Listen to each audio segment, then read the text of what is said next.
Three, two, one. What's up guys? I am Ringer Placido Agal from BS Cream 1 Alpha. So for today's video, I am going to create a vlog about the different kinds of pattern in our natures. Patterns is defined as a regular, repeated, recurring forms or designs. So, ano pang hinihintay natin? Without further ado, let's get started.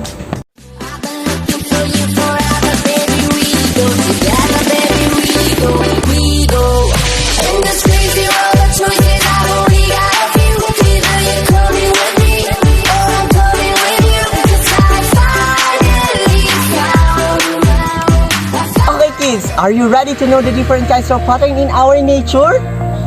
Okay, patterns in nature are visible regulations of form found in the natural world.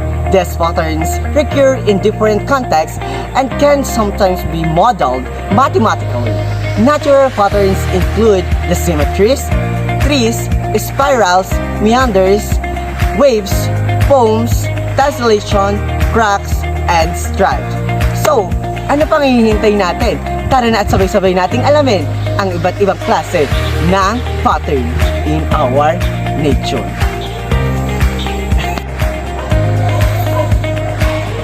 So, the first pattern that I will show you is symmetry. Symmetry surround us, people, animals, plants, and everything on the earth and outside is symmetrical.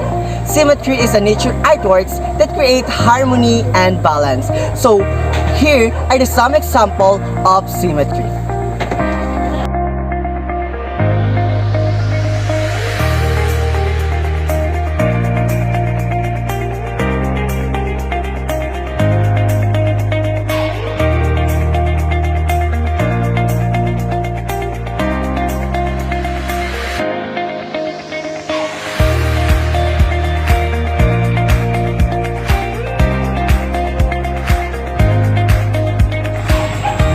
The next one is the fractals. Fractals are the infinite, self-similar, iterated the mathematical constructs having fractals dimensions. Infinite iterations is not possible in nature, so all fractals pattern in nature are only approximate.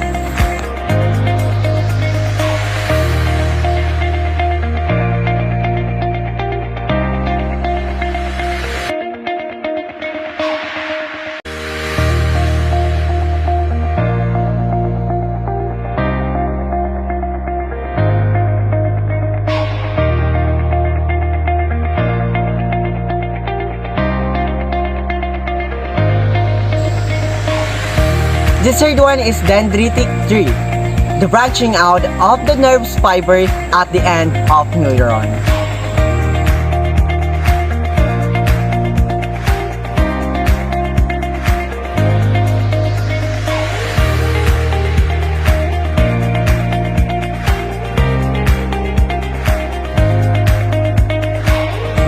For the next one is a spiral, a three-dimensional curves that turns around an axis at the constant or continuously varying distance while moving a parallel to the axis, a helix.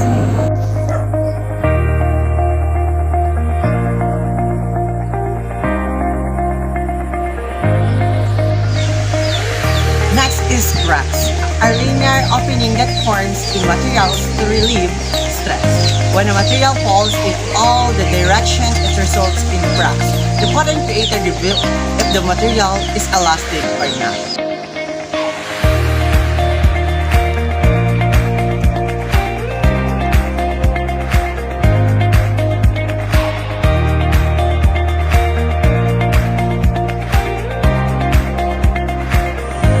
Next is stripes and spots.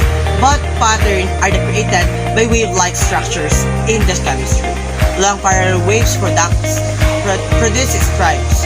A second system of waves at the angle to the first can cause the stripes break up into series of spots. Mathematically, the stripes turns into spots when the pattern of the parallel waves become unstable.